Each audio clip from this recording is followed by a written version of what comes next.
honestly, hello everyone, welcome to Covenant Cast. I'm Zach. I'm Steven. Today we're talking about, Yeah, let's do that. like, forget it. Yeah. We'll frame it later. Ready? Yeah. Hello everyone, and welcome to the Covenant Cast. I'm Zach.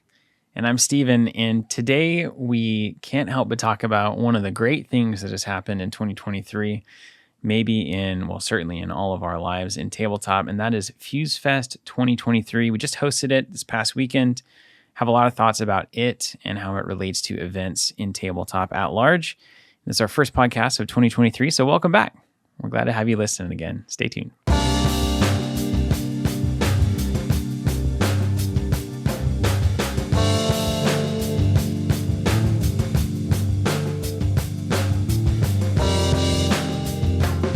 All right, if you're out there listening and you do not know what FuseFest is, there's a game called SoulForge Fusion. Okay. And we just hosted this past weekend. This is February 2023. If you're listening to this many years from now, we just hosted an event we called FuseFest, partnered with Stoneblade Entertainment, the publisher of the game. And it was awesome. It was in Tulsa, Oklahoma. It was a second set world premiere pre-release sealed event, basically. It's a kind of unique deck game, a la Keyforge. Everyone got decks from the new set that they hadn't seen. We played, we had a great time. We made friends along the way.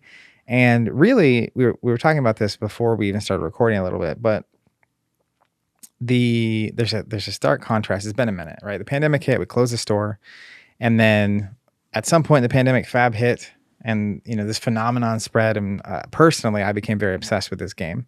And I've always been, maybe not always, I think always, pretty much always. Probably always. I've always been in I like tournaments, I like competing, I like challenging myself to get better, to master this craft of being highly skilled at these games that I love.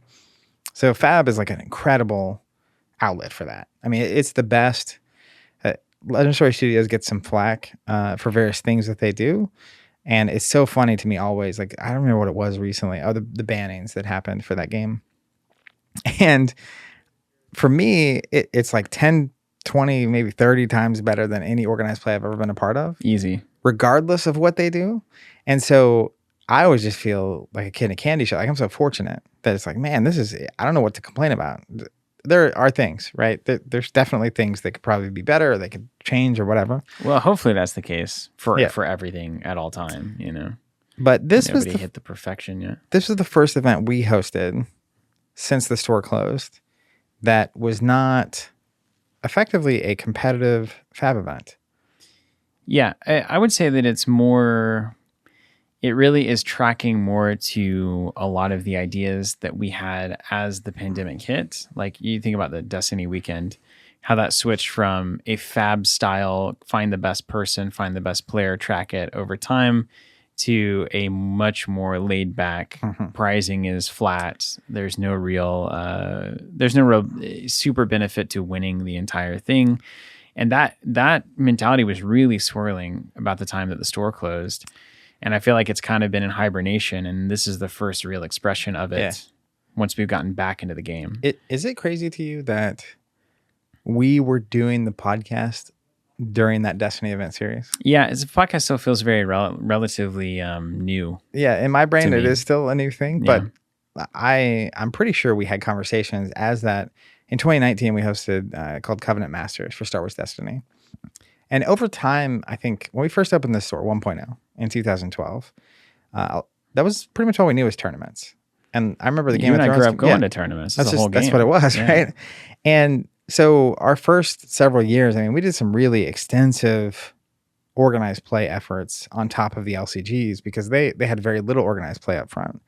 And so we did all kinds of qualifiers and tournaments. And I remember there was the Valor Westeros. Valor Midwestus or whatever. Moon Boy something. The Moon Boy Classic was a thing that they were doing. All these things going on around these games that were extra. But the reason I mention that is 2019 Covenant Masters, this extensive tournament series for Destiny that we were hosting in Tulsa, had a qualifier every couple months, and you had to make top 4, top 8 at a qualifier to qualify for the big finale. The finale, we had a designer in the house from FFG. We had previews from the next set. He had a deck from the next set early, and people were playing against it. But we were podcasting back then. I'm pretty sure we covered all this, but the evolution of that, even that series in that singular year, pivoting from very competitive, typical to what you were talking about. And then the pandemic hit. And so we haven't really, and we've been working on 3.0 for years. And it's funny. I mean, it's worth mentioning too, building that store, the model and building it very much is a function of this idea of thinking about events and gathering and what a local space should be like when it's not cutthroat and tournaments all the time, and a space that you just want to spend time in. You want to play whatever game you want to play, that a store doesn't want you to be there because they can't sell that game to you. How can we solve for these kinds of problems? All the way up to like, what should the energy and the atmosphere be like in the room? And obviously you go to a fab event, there's a certain energy, and that's the standard energy, atmosphere, et cetera, right? That's what you're used to. But when you go to conventions, the energy and atmosphere is actually very different. And certainly when you get out of the TCG grind hall, and you get into the people playing balloon game in the hall, in the middle the of RPG nowhere rooms, at 2 a.m., the board games. There is a great diversity of feelings and experiences that are happening in tabletop at large. Even just going to your friend's house for a board game night, those kinds of things are where so much of the bulk of this hobby exists. And so as TCG players growing up, we experienced what we're now finding out is a very small slice of how tabletop gaming feels on an organized level. And I think we finally started seeing outside of that perspective and then starting to ask, well, why are these card games so focused on this whenever it seems like they could be also at least have the expression of a more casual atmosphere and not be pigeonholed into that super competitive tournament cerebral thing. And we had that recent discussion about competitive versus casual and how those words fail us. A million ways, but, it kind of comes down to what we started recognizing was Destiny Masters or Covenant Masters is a good example of it. Some of my favorite moments and memories and the most meaningful interactions I've had at these events happened before and after the events. Yeah. They happened at breakfast. The Covenant Masters, we had breakfast every time we were hosting one of those, right? At this event, FuseFest, we had a breakfast included in the event. The after, and you do get, when you have these shared experiences together where you go through this really intense testing process and you have the tournament and these epic moments and all these stories, that after bonding shared experiences is really critical. But I think realistically, tournaments are a very easily understood, convenient mechanism for hosting a gathering of game players that you can kind of appreciate what's going on. Yeah, I mean, the structure's been used for everything. How it functions and what to call it and like how to post it on a calendar, on a social media. It's like, fab tournament this Saturday or whatever it is. But when, in my opinion is, as we kind of figured this out over the past decade plus, the amount of effort that goes into events that are competitive and tournament centric is very high. Like the amount of that offering that exists out there for whatever games we're talking about. And just the recognition that these experiences and the number of people out there that want to play these games could be so much broader if it wasn't so intensely focused on the like competitive angle, right? Yeah.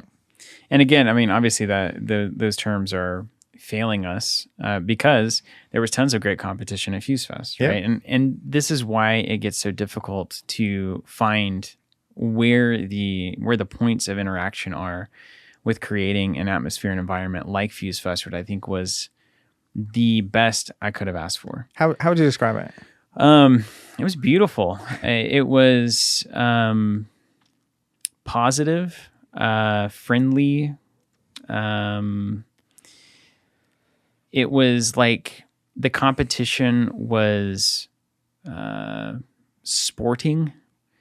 It was like nobody was trying. I think Fab has this rules about like whatever the hip shotting. What do they call that? Whenever you're trying to rule something, you're trying to use the rules in a way that's kind of disproportionately hosing your opponent, corner shot or angling. Yeah, rules angling. So they've got all these rules about this kind of stuff, but it's like we didn't even need that rule set. It was like the people who were there and the energy that was there was about connection and fun well above everything else.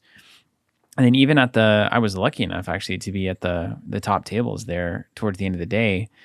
And it was even there, like I had the most intense game of Sulfur Fusion of my life, bar none. It was probably the best, top experience with a card game that I've had. It was one of those that, and this is what you live for, and I do too. I mean, like I guess I play that down a little bit more on the streams, but I very much enjoy the competition element. I just kind of have to be a little bit of a counterbalance.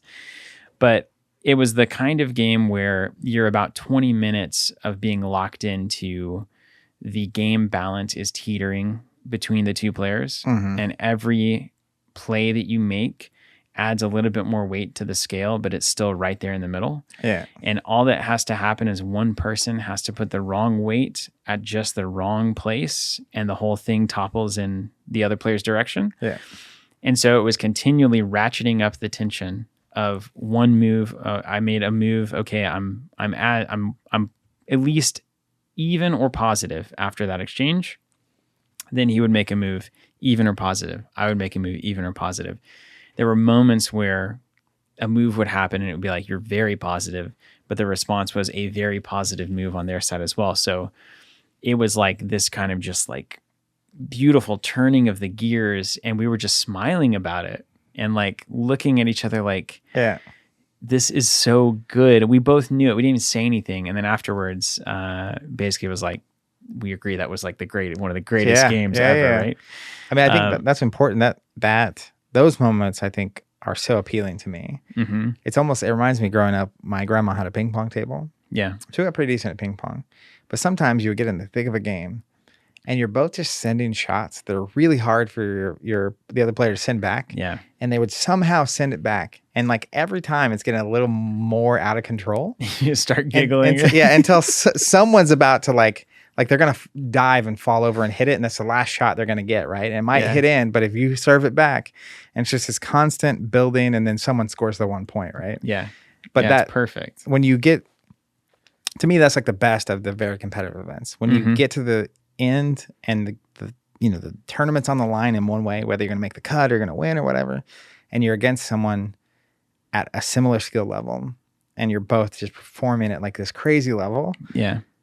That is a very big moment. Yeah, so that's what happens, right? It's like, and there is competition at there has to be competition. These games are inherently 1-versus-1 competitive games. And so it's very difficult to kind of maneuver through the language. But just looking at the schedule of the day, so if you imagine that you have a day full of the following, you start out, you get registered, you get product, you get exclusive promos. That's all very cool just for walking in the door. And then you sit down, you have breakfast. And I think that chunk is really important to me. Breaking bread is huge, man. I felt like walking in and just even it being a nice atmosphere, and like, you have all of your amenities there. And it's just like, I think just treating people well, like when they enter, that is something, just that simple thing. When's the last time you walked into like your local competitive card shop? You walk in and you're like, man, I'm getting treated great today. It always feels like, certainly when we were kids, because I haven't really been in a lot of card shops since then for these reasons. But when we were kids, you walk in and it's not like these people are like, I'm like royalty. It was like, yeah, you'll get what you get kind of a thing. And I know you're here because you're going to be playing these games and you will do this in the dirt outside. So like, I don't really have to care about making you feel awesome here. Yeah. Now, obviously things have changed quite a bit since, I think the culture has shifted quite a bit since then, but still, like, I think there's tons of studies on effectively how the quality of your environment can change, not just how you experience it, but how people behave. Yeah. And so you walk in and there's I think the book was called The Art of Gathering that I read. Cool. And it was just completely about these kind of things, right? These studies, even just the weird little culture, like having breakfast as an example, or like if it were a thing at a local store that after round 3 of a 6-round tournament, there's a 30-minute, we're gonna have tea. Like culturally, what that does, those kind of little things, is actually really significant. So as an example here, I think it's part of why I always love these moments. We used to have a little breakfast place across from 2.0 called First Watch, and we would have, anytime there was a big event on Saturday, we'd almost always go to breakfast beforehand. And it just totally changed the tone and tenor of what was happening while you were there, how you felt about people throughout the day for anyone that showed up to that breakfast. So same here. I mean, it was baked into the event itself. And you know what? Even just thinking about this, actually, that so much an event is the first moments where you walk in. So much of anything, right? This first impressions when you walk in a restaurant, you walk in an event space, you walk in a bar, you make a ton of micro assessments the moment you walk into a place, and that does inform what the expectations are for you and everybody around you and the service at large. And if I'm really thinking about this and kind of starting to unpack it in this kind of chronological framework, if you were to walk into an event like FuseFest and you had a third of the space that we had, so we were able to spread out really nicely. It was in a nice spacious room. You know, you had the breakfast going, you had music going. If you walk into a relatively cramped space where it's just table after table, chair after chair, and there's not really a place for your things, and there's no breakfast, and there's no music playing, the same people in that kind of an experience would act differently. Totally. That experience you're describing is, when I tell the story about Covenant starting, I had a couple bad experiences with online stores, but I also then had a local experience where the online stores sent me the wrong stuff. So I ended up having to go to a tournament with like a pre-con deck. And then at the tournament, it's a tiny store with plastic tables with far too many people trying to get on those plastic tables. Yeah. Not clean. There's no music. The lighting's bad. You just go down the list of things. It's shoulder loud, to it shoulder, smells. It's like all this stuff. And I knew a lot of people in the room playing the game who I would, even now, it's like, I think they're great people that are good to be around and stuff. But like that environment makes people uncomfortable. And then when you're uncomfortable, you behave differently. Yeah. When you're sitting across the table from someone, or like when you're stressed out and it's noisy and it's hard to think and your head's hurting and you go down and get hot and like all that kind of stuff. Yeah. I mean, and even, you know, we've talked about the cultural implications, certainly the associations with tabletop at large, which have improved vastly over time. But, you know, that's also an environment where it's easy to justify, well, I don't need to be terribly fresh to go do that. I mean, I don't necessarily need to go take a shower. Like, it's just plastic tables, cramped environment. That's everybody's totally yelling. Like when we go to a Bull in the Alley, it's a speakeasy here in Tulsa. Very nice place. It's like, I'm expecting to be clean, to wear nice clothes. I'm not like Saturday after doing housework all day. I'm like in sweats and like, hey, let's go to Bull in the Alley. Yeah, let's just go like this. Yeah, and you know what you're wearing. Even there's psychological studies on how that changes your behavior. Yeah, right? And really, it comes down to like, this is the key framework I think that we've been pressing on and against, which is just quite simply, if you respect the people who are coming in to do this, really respect the audience, the tabletop gaming audience, they're going to respect the medium and the place in return and each other. Like that, and it doesn't have to be just tabletop, that's anything. Yep. But the moment that people are reading that whoever's putting on this event or whoever's owning this restaurant, hosting you, if they don't care or respect what they're doing and what they're getting and giving you, then you end up not respecting them in return. Yeah. And that creates a totally different and a very dissonant relationship. And that's why things often kind of end up that way, particularly in this hobby. I think that's very obvious. But if we track that timeline, so it's the walk-in, it's the breakfast, it's the spaciousness, it's the music in the background, it's all of this. And then the next thing is who hasn't played this game. Yeah. And there's 13 people there of 85, 86 that are there and haven't even played the game before. Yeah. And there's one thing, there's really two notable things that happen in that moment. One is everybody in the room, I think, that automatically sets another tone, which is that like there are people here that are having an impression of whether they want to play this game And be a based part of on this community. what's going on in this community. So you might be sitting across from somebody. It's likely that at some point in the day that you'll sit across somebody who's never played before. Yeah.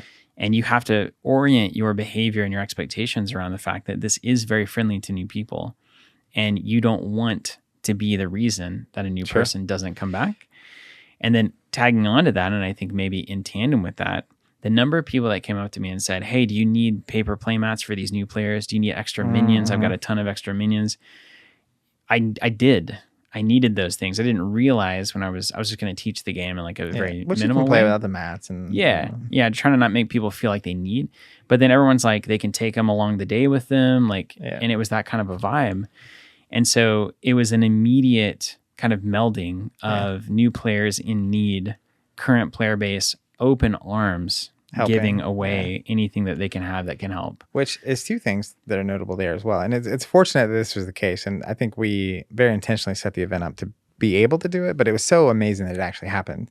But it also, the new players immediately who took that, I mean, that's such a risk. Honestly, what a not jump! Genuine. It's like it's a risk though. It's a bold move to do that, to go to an event It's so scary. Yeah.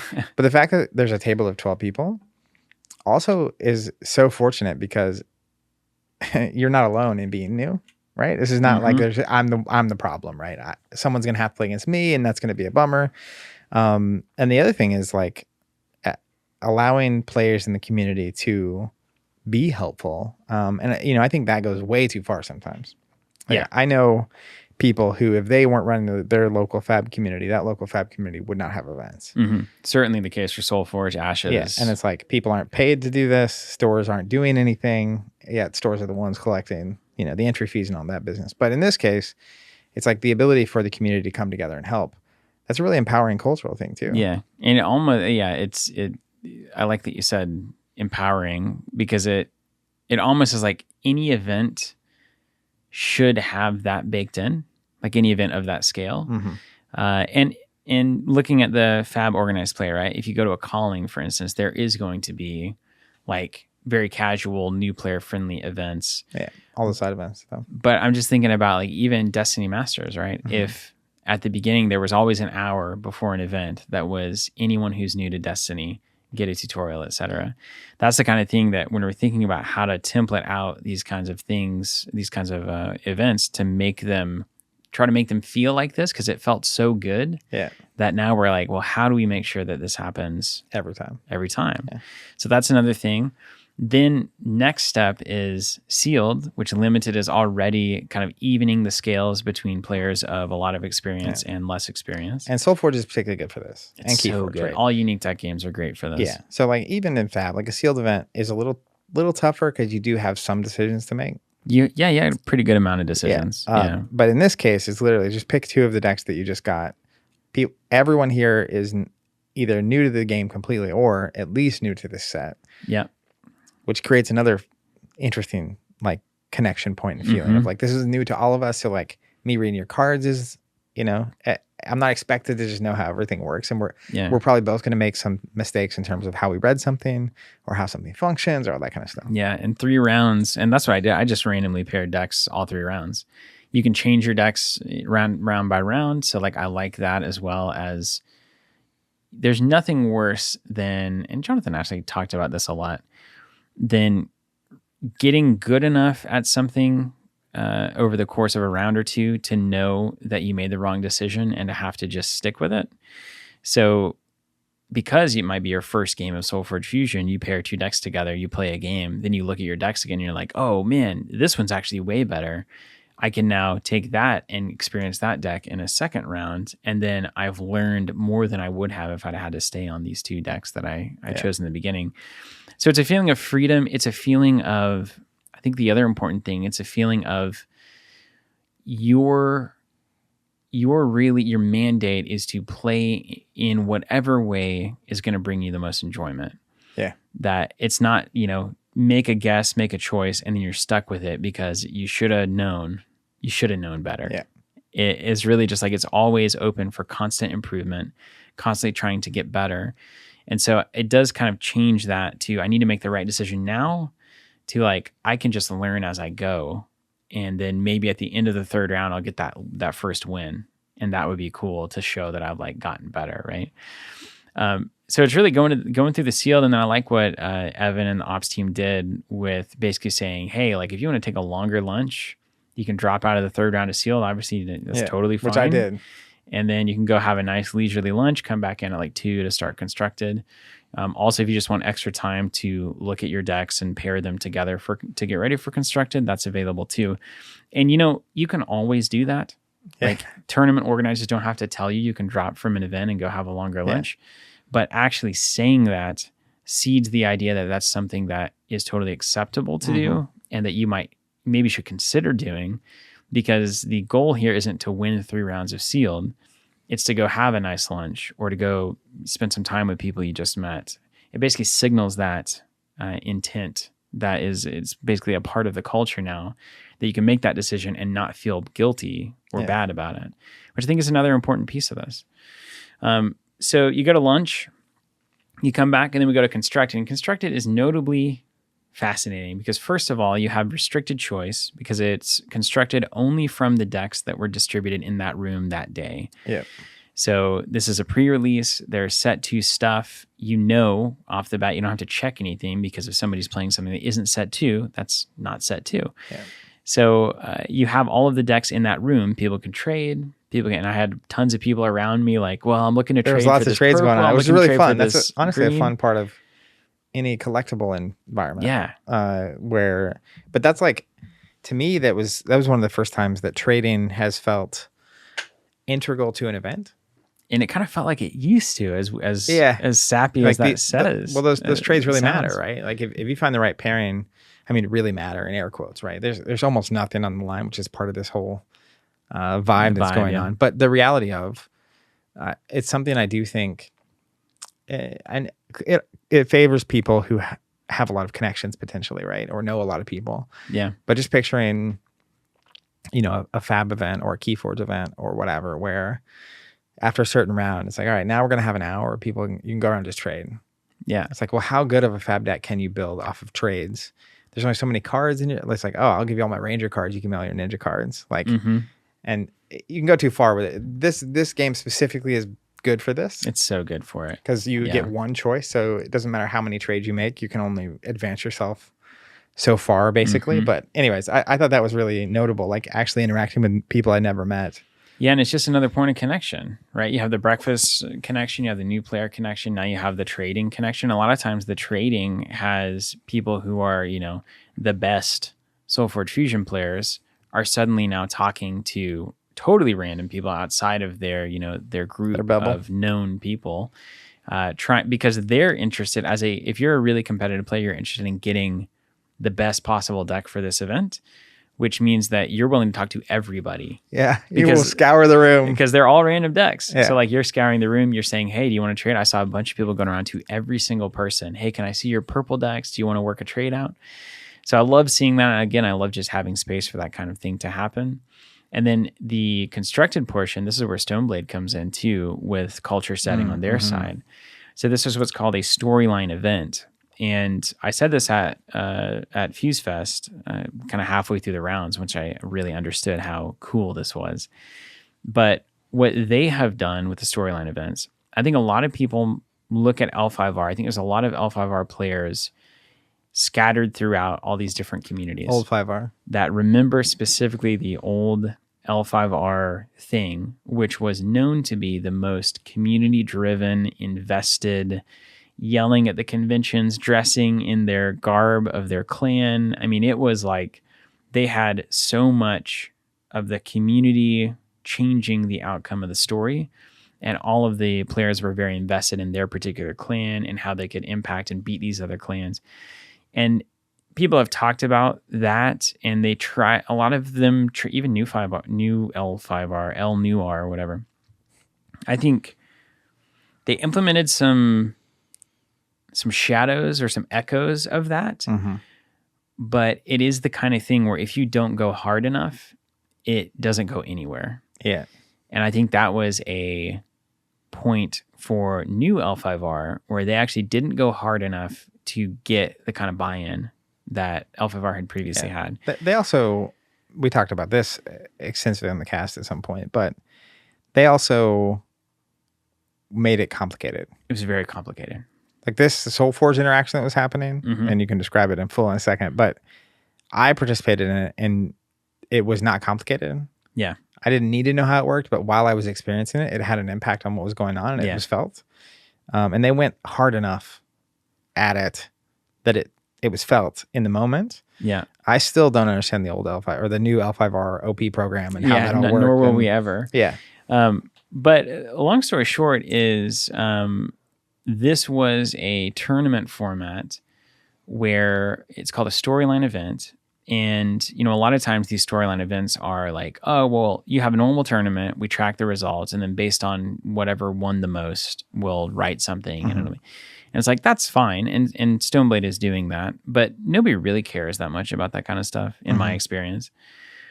But whenever it's impacting you round by round, which this event was, it's insane. Yeah. So for instance, like Shadow was there. He's one of the developers. Yeah, Stoneblade developer. And then do you know who was playing the Korok? I'm sorry, I just don't know the names. No, of I people. I just called him Korok. Yeah, I did too. I just thought, oh, well, there's Korok over there. But Shadow he's a Stoneblade employee and full cloak and is standing up at the start of round one. First of all, there's a narrative prompt read over the microphone. So like Stoneblade sent a number of story cues. So you start the round with a story cue. And then that story cue tells you, here are the special rules for this round. Yeah. And it was like, I think the first round was none of them. Yeah, the first round was just everything's normal. normal. Everything's normal. Cool. And we're like, okay, cool. It's just a normal tournament. And then Shadow's like standing up in the middle of the round. Because he's playing as the Blight. Like darkness is trying to take over. And he's actively in the tournament. Yeah, playing against someone. He's just a random pairing you might come against. You play against Shadow and he's standing up and then he's saying like, all right, like this is Cersei. He's representing Cersei and the Blight. And he's like, this person who I'm playing against just chose to cower instead of stand up to me. Therefore, if you're playing against, let's say, Nova, the Nova player loses 10 life immediately. Yeah. And everyone across the room is like, ah. Yeah. So, and whoever he's playing against, at one stage of their character, the cycles, he basically gives them a choice.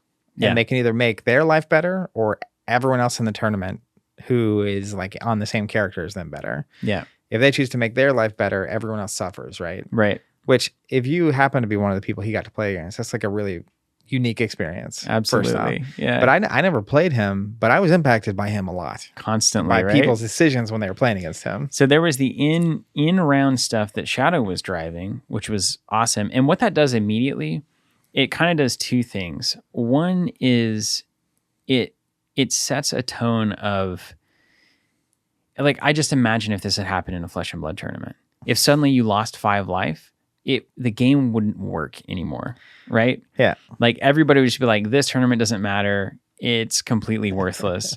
But there's it's not quite that far for SoulForge Fusion, but it is a little bit of that. And a little bit of that is actually really important because suddenly you can't take the tournament results totally seriously. And it's important to note, the prizes for this event are the top 8 get a playmat.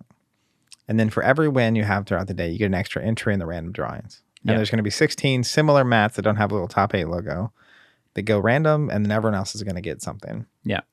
And so part of why it doesn't work in Fab is when $7,000 is on the line. Absolutely. And you just get random dunked on by some ability from a guy in a cloak that you don't know. Right.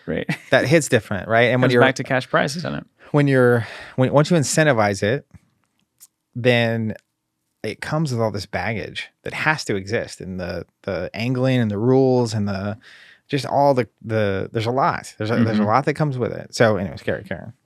Yeah, so that's really the first thing, and I don't even know if there is a second thing to follow that. The primary piece of this injection into a tournament format is that it takes it to a different, even if you were coming and trying to be super competitive, which many of us were, and then even if that's still your goal, you have to appreciate and kind of smile at the fact that it's not totally cerebral today.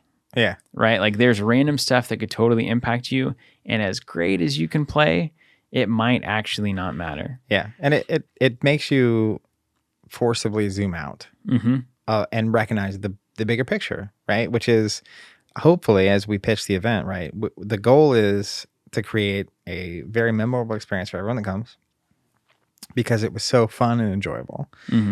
It's That's not literally on the proposal. For the event. That's literally objective number us. one. Yeah. It's like create a unforgettable event for players and make sure everyone has a really great time. And when you come into an event with that as the goal, I don't honestly know where I said it, but someone tweeted and tagged me this morning quoting me saying that when your objective is to have a good time, you can't lose or something like that. Yeah. And if you can actually capture that mentality, that's what makes it so different than those, in air quotes, competitive events.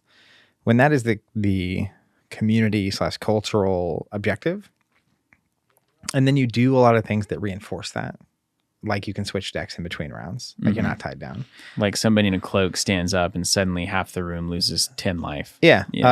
Like I was trying to win every game I played. Absolutely. Like even the sealed games. I only played 2 rounds. I won, but I was playing. Like I'm here to play the game as good as I can, but never forgetting that I'm here to share an experience with the person across the table and the people around me. That was also a real thing that was going on. Like when one round we all randomly got, or not all, there were 2 or 3 of us next to each other that got Oak Fathers.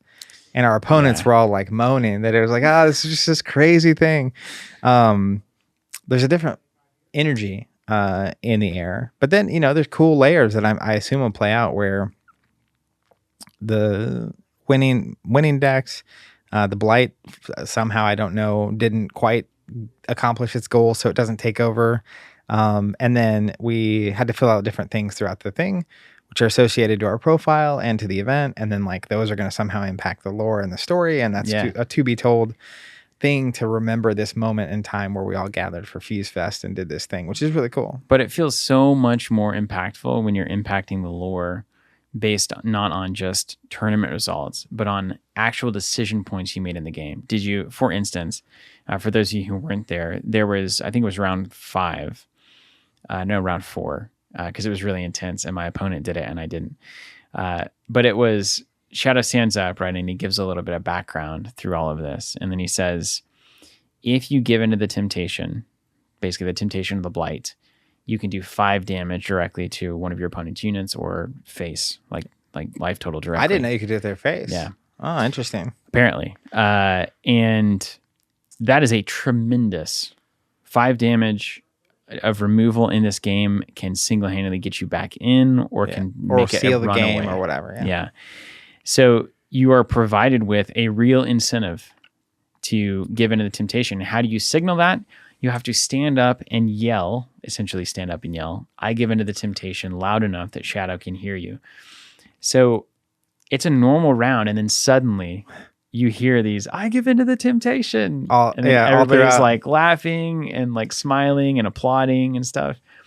And I bet there was 40 to 50 people that did that. It just started like a freaking pin after pin went down. I knew I was going to give into the temptation, even if I didn't need to give into the temptation. I was like, I just want to see what happens, right? And it actually it won me my game. And that's how it right? Yeah. And then did your opponent give in as well? Yeah. So because once one person does it, then it's like, well, to get back in this game, I have to as well. Yeah. And I still don't know what effect that's going to have. And that's kind of the fascinating thing here is that we then wrote down on a piece of paper, did you give in or not? And then we turned those in and I have no idea. And then the next round, it was like, if you didn't give in to the temptation, you got an extra 5 life. Yeah. And as far as I know the ops team killed it. They were running this crazy event with all this stuff going on.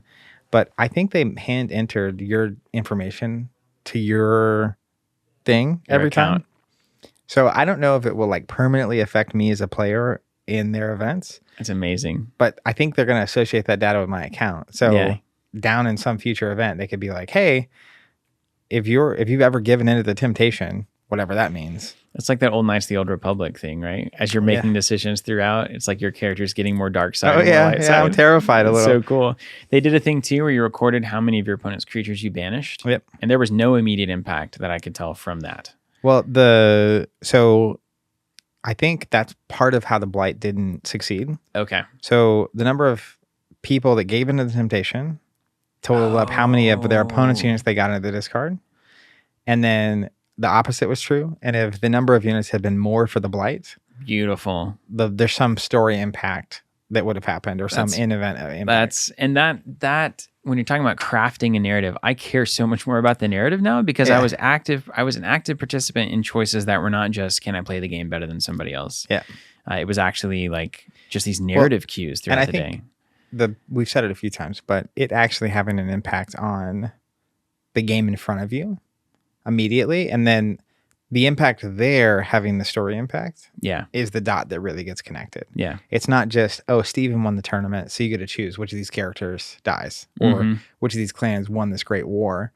It's like, no. The cumulative sacrifice and decisions throughout the day that happened are what are going to cue into all this, which is really cool. Yeah, it is fantastic. So we went through 6 rounds. Every round there was usually there was a new rule or mechanic that was tied to a story change that had happened. One of them, you could play your units face down, but they didn't get their deploy abilities. There was all sorts of, one of them you could put a Scorchmane Dragon in your deck, even if it didn't. It's like, it's just so cool because and the thing about this is like, the players, I think, that were very good at Soulforge Fusion did very well at the tournament. Yeah. But at the same time, everybody had a great time, regardless if they were doing well or not, because there were other things to think about and enjoy that weren't just the results of the game. And even the Blight example earlier, the temptation piece, you could be 0-4, and the things happening in your game actually still have a story and event level impact. Yes. Which is cool. Like creating stakes that aren't real stakes, you know? They're just, and those are the best kind, right? It's like playing darts with your friend at the bar. Like nothing's really on the line. But sometimes that game of darts is the most important game you've ever played. Yeah, and sometimes you're like, dude, I'm about to hit this 20 right here. Yep. And then that moment is a big moment, even if you're way behind, you know?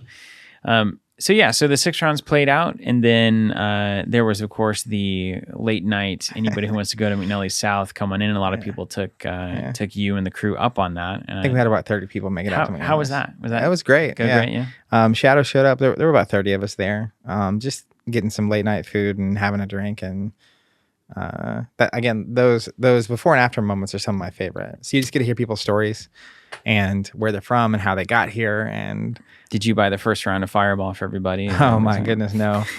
No, we're too old for that stuff. No, I got to get to bed. Yeah, so that was really cool. I always love those kind of reflective moments at the end. Yeah, and I think in retrospect, like if we're kind of running down for, other people who are interested in, I think we have a lot of very thoughtful people that listen to these podcasts that are trying to figure out things like, how can I run a better event, even if I'm doing it for my store, if I'm doing it for my local community, or even if just for my friend group. What are some things I should think about, consider? Or there might be somebody who's trying to start a local store right now, and they're like, well, I've been trying to create this. How does it happen? One other key piece of this that I think is a thread going on throughout is that every round of the constructed tournament had some amount of import outside of just, did you win or lose? So you're talking about the story decisions were there. And so there's something else that is, it doesn't feel, I've gotten a lot of feedback from players, conversations in the podcast discussion channel and in private messages. And a lot of it is, it always feels bad when I just I don't have a chance. Right. And so a lot of people talking to me about Flesh and Blood, I've asked a lot of questions, and it's like, I could go to a local event. It doesn't matter though. I'll never win a game. Yeah. And so if the only thing you can do is binary, win or lose, and if the prizing and kind of fun, exciting thing that can be given out is only going to the person who does those binary choices the best, then you start to lose interest pretty quickly, unless you're the kind of person who wants to pursue mastery in such an extreme degree that you're like, I'm going to be that good. I'm going to go get those guys that are playing every day. And there are some people that will do that. Others will just be like, no, why? And there's a lot of people that would be willing to do that, but also they have limits. Like jobs and families and time. Well, and even just how many months can you go without winning before you just can't do it anymore? Correct. You might be the kind of person that if you got in when the game first started, you would be a true believer and be in the game and play it for a long time, but because you didn't learn about it for a year. Yep. That the skill gap is, and it's even from a game, if you're a game designer, this is a really important piece of this. I remember talking to Eric with Sorcery early on. We tried a very early version of the game, and I had typical feedback of how to kind of optimize the design. And he came back with some really good points. And one of them relates to this, which is the more controlled the outcome is by your decisions and the less variance there is, then it seems like that's the goal actually, is you want to make the least variance game possible. But if a 5%, 10% better player wins every time, that's actually can be an issue. Ashes, I think, actually one of my favorite games suffers from this, which is if I play against, Impossible German or Philly Cheese or Chaos Theory or Nick. I remember playing him in the league a couple times, the designer. I'm like, I'm not bad at card games. I've been around the block. I played Ashes. I'm pretty decent, but like not a chance. Yeah, and I knew I didn't have a chance the whole time. And it was like, if that was my local scene and that's just what I was walking into, and that's where like SoulForge, I think, does a really good job of, and Sealed helps. Unique Deck Games help. Yeah, but Unique Deck Games and Sealed really helps, is no matter how bad you are or how good you are, I think you can win and lose a game of SoulForge. And when you add in these other outside elements, it's even more the case. Like, who knows what's going to happen? And you will still win most of your games. Don't get me wrong. And even the ability to evaluate decks and which two do you bring at this section of the tournament. But from a design standpoint, sometimes a lack of control and a touch of variance is actually really helpful for new players. And that's something we always, I think everybody at large talks about. The great flaw of Magic is the mana screw. It's like, well, that means sometimes a really new bad player can beat a really veteran player because the veteran player just didn't draw resources. And so you might see it as a bug, but in some lights, it's a feature. Why do people say that? Yeah. Yeah, that is actually a feature. Which, as someone who likes to compete at things, it drives me crazy. Like, I couldn't imagine that being the game that I played.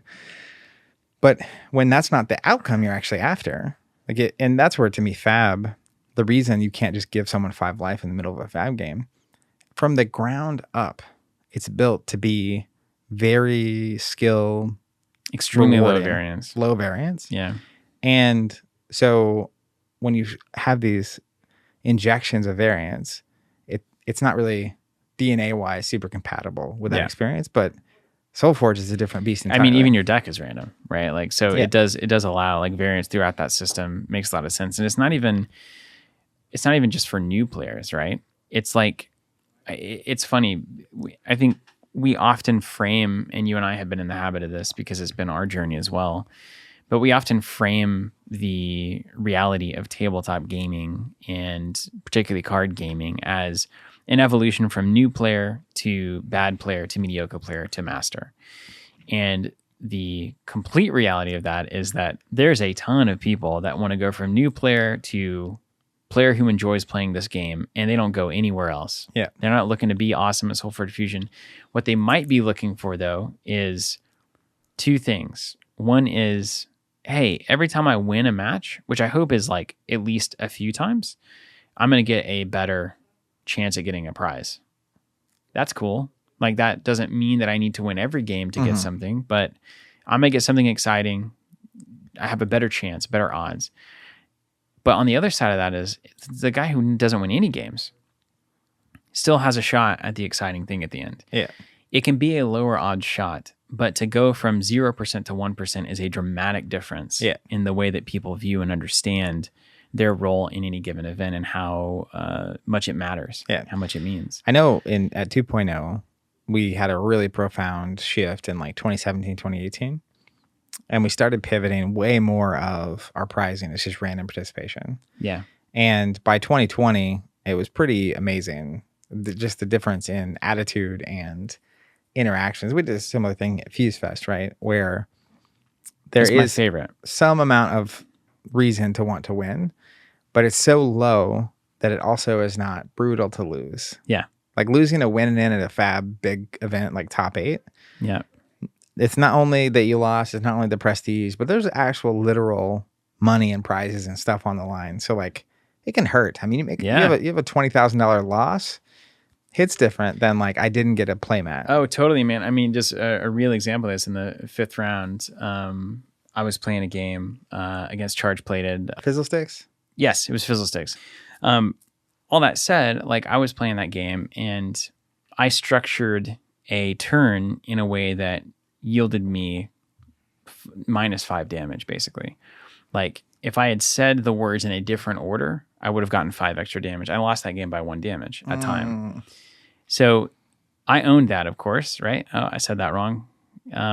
But if there had been $20,000 on the line, yeah, it would have hurt. And that had happened, I might never have played that game again. Like that would have been like too devastating for me to return from. Yeah, I feel that. I had a moment at the time I hadn't lost yet. I would lose this game where I accidentally killed my own dragon. Unbeknownst, like I set off a chain of events that would kill my dragon that I didn't understand. Yeah. And I was in a really good position with the dragon. And then I lost and like as soon as I did it and then it started happening, my opponent. And you realized. Well, my opponent, it was actually Drew, and he was great about it. He was like, well, do you want to take it back? And I was like, no, dog. We're here, man. Even in a hyper competitive event, I would say no. I try to eat the mistakes that I make. That's how you learn. But it does remove a ton of the tension and pressure where it was just kind of now a funny thing I could talk about in between rounds instead of a pain. Like normally at a tournament, that conversation when you come up to me and you're like, hey, how was the round? Is like almost embarrassing. Yes. Like, there's a shame to it, isn't there? Instead, it was like, hey, look, I did a really dumb thing, but let me tell you this crazy story. So yeah, it's very different when the incentives are aligned differently. And I think when it's clear from the outset what the objective is, and locally, I don't think this environment is completely replicable locally all the time, right? Sure.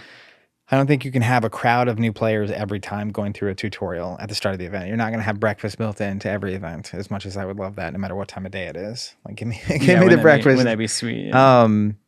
And you can't have a designer on site every time, and you're not going to have a storyline event but what if you could? I mean, what if you could actually? And I know that they're doing.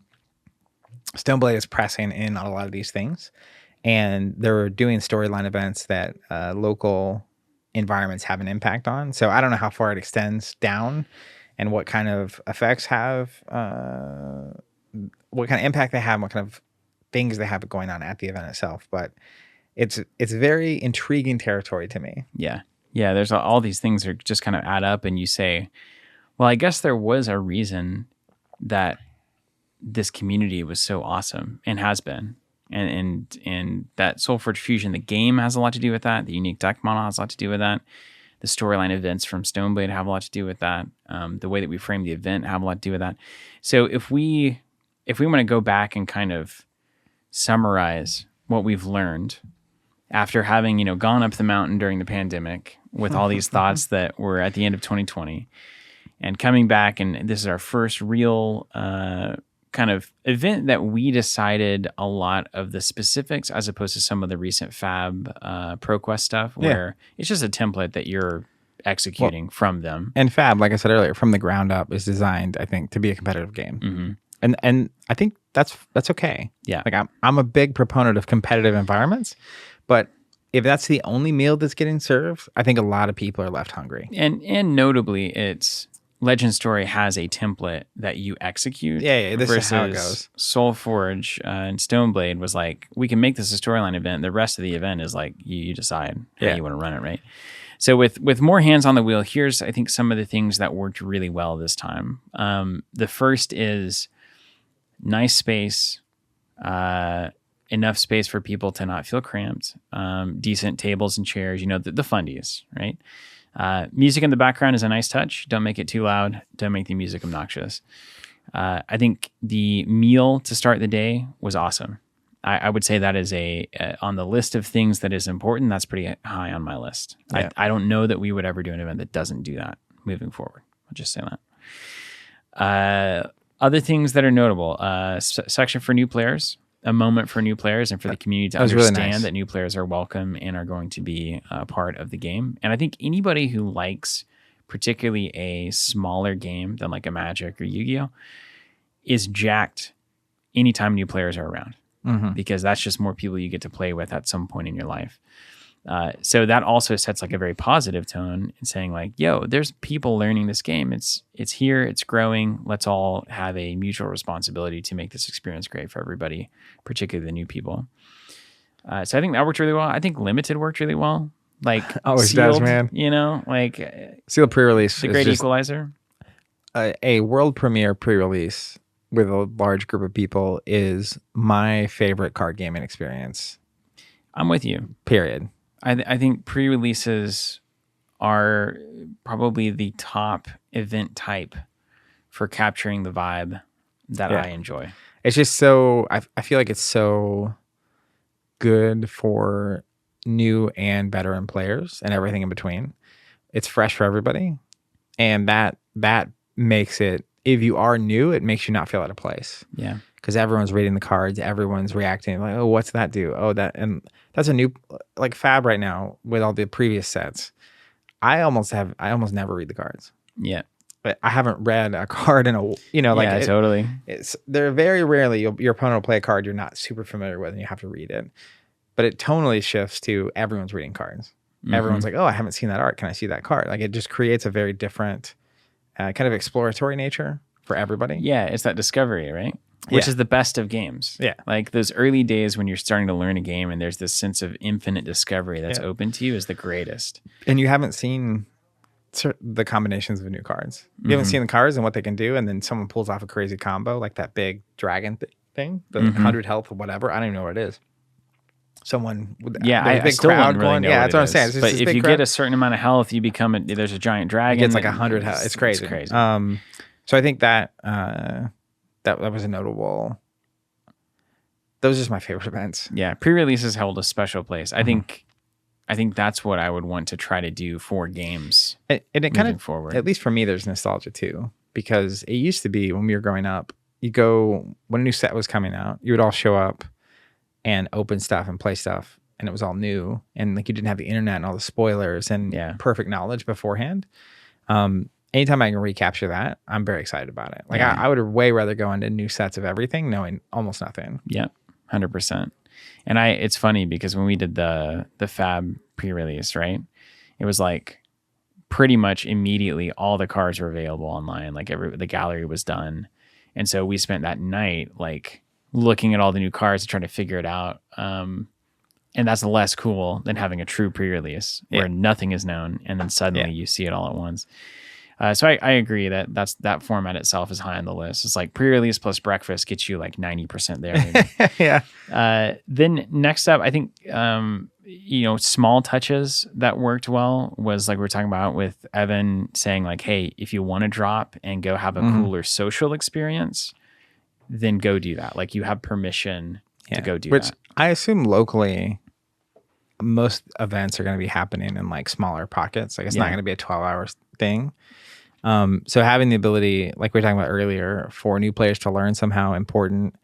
And then I think maybe to mimic that vibe is the reality of a construct and a structure of the whatever it is, league night, event night, tournament night, that isn't just back-to-back intensity. And like creating some space for people to have conversations or to play a second game or to trade or to talk or to get to know each other or whatever they want to be doing or go to the bathroom or have lunch or whatever it looks like.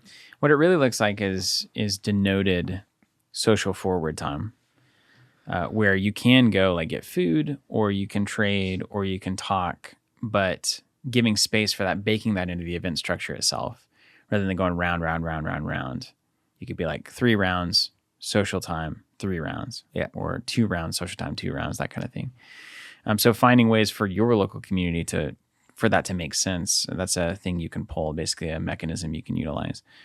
And then I think the final 2 for me are, tournament formats on the publisher side specifically, but also I think you could run this in any game that you're running an event for if you're the host.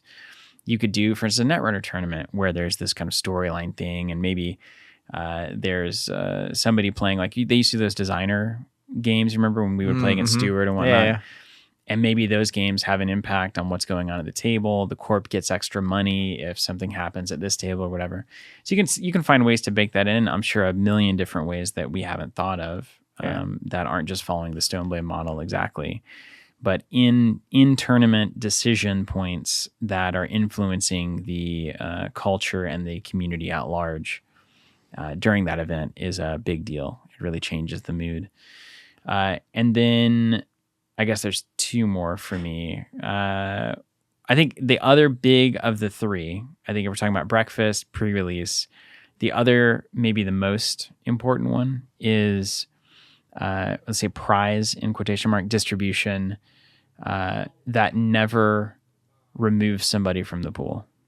It's just in the incentives, right? Incentive alignment, where it doesn't have to be top or bottom heavy. Like it doesn't have to be complete. We went completely random for a while.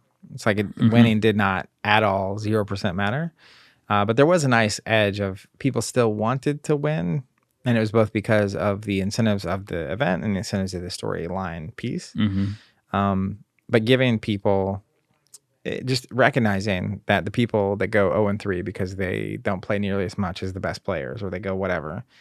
But just giving them a nod sometimes is really helpful. Yeah. And knowing that they have a chance to get the cool playmat or the cool promo or the cool whatever, I do think is an important cultural shift. Yeah, and if you look at the disparity, the top 8 are guaranteed the top 8 playmat, which looks identical to the 16 playmats that were given away, except they don't say top 8 in the bottom left. Yeah.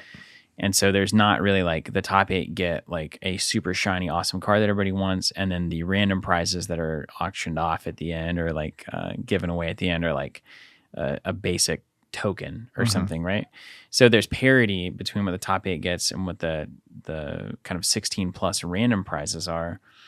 And what matters most to people who want to get the top 8 is a top 8 logo on their mat. Yeah.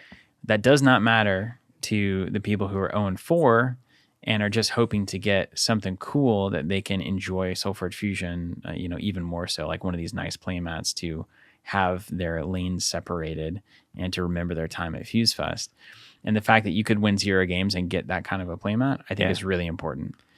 And then lastly is the post-event roundup. Yeah. Let's go here, let's go there. There's got to be a place to and I think enjoy. For tournament organizers or stores, it's tougher to do the breakfast and the post. Yeah.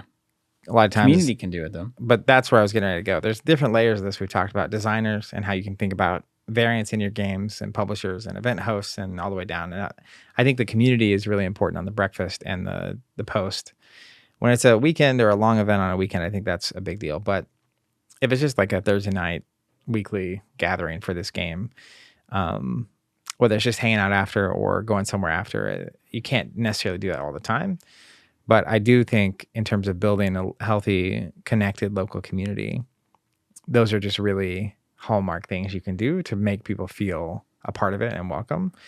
And then that clearly just strengthens the community so that you have more of a community moving forward, which helps build and grow and stabilize that community on into the future, if that's something you care about, right? And a lot of times when we're talking about games that aren't Magic, that is important. Like really important. Giving people a reason to stick around and feeling a part of it is actually really notable. Yeah. And I'll also say, I think one of the key things is to give people a central place to talk to each other. Like that Discord thread for FuseFest was critical in organizing.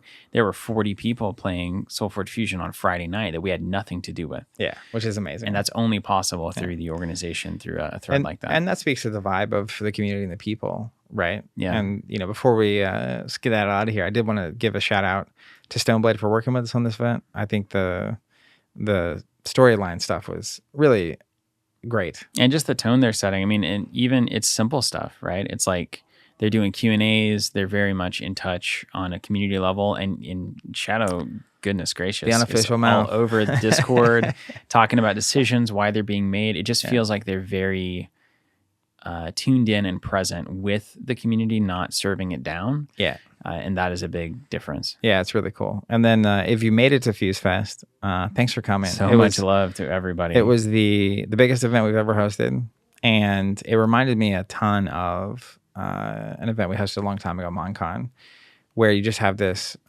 really wholesome, tight-knit community of people who come together and have this pretty incredible experience that I think we'll talk about for a long time. And it was just so cool to see. I mean, 12, 13 new players, completely new at the event. Just a great vibe. I can tell you, I think that was one of, if not the best event I've been to ever. Well, I'm glad you're saying it. And like that's a pretty good sign, right? That we that a lot of these concepts seem to work out. I mean, it makes sense that we would be kind of we created thinking the about event, how this event should run, and then it happened. But then hearing the feedback from people was just so awesome. It is the most validating and meaningful piece of us doing any of the work that we're doing here at Covenant. Like I had a person come up to me and say, what I am so taken by is how interested both players are in all of my games. The interest is in both players having fun. Yeah. My opponents have always been interested in me having fun. And that is, we've talked about that as a difference between competitive and casual vibe. Like, are you interested in the game state as the cerebral elements and how you can manipulate it? Or are you more interested in your opponent's the social element, the social element. Are they having a good time? Are they miserable? Is there anything that can be done in the dynamic between the two players to make it more enjoyable for both? And that seemed to just happen naturally as a facet of the community, the publisher, and I think the way the event was pitched. And so that was a really incredible marriage of all of those things in a tangible way. Yeah, and I think if you're listening to this and you're a player or you're someone that is a tournament organizer or community builder or a store or even a publisher looking to build events, it is so, to me, I said this when we were at McNally's, we were talking to people about, I was asking people what their highlight was, and it heard some really awesome stories. But the concept that, we had 90 plus people register to come to Tulsa in February to play in an event for SoulForge that was very clearly not, in air quotes, competitive, is a really good sign that there is interest in people getting to take part in these communities and be a part of these experiences that aren't just revolving around tournaments with winners and grinding and all that kind of stuff. So I just encourage, if you're listening to this and you are part of a community or you're part of building a community, to consider and explore what's possible that is not just the status quo and the normal. Because I think there's a lot, we're just at the beginning of exploring what is possible there. And I'm excited to keep iterating and keep exploring. 3.0, we talk about it a lot, is built on the ability for us to explore these very different avenues. And I think that the entire tabletop community benefits when the kind of experiences being offered in the space aren't just all the same and all very geared towards that certain kind of mentality. Again, I'm a competitive player. I'm not that there's anything wrong with that. I just think that we've been serving such a small piece of people that would actually participate in tabletop games and be a part of this community. And as a competitive player, I think it's also kind of a wake up call to me personally, where and I've had a lot of experience in this, so I resist against it, but it's really easy to fall into overly concerned about the outcomes and not about the experience and why we're doing this in the first place. And so just a word of caution not to slide down that slippery slope too quickly. So and take the easy path effectively, right? Yeah. I mean, I think when you just back up and if the objective truly is to have a good time and to have a good time with the people around you and to share in a meaningful experience, those experiences probably look different than what's pretty common today. Yeah, totally fair to say.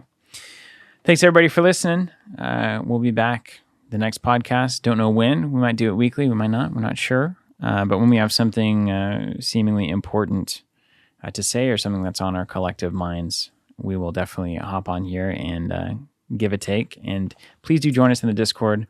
podcast discussion channel is where it's at. The place is popping.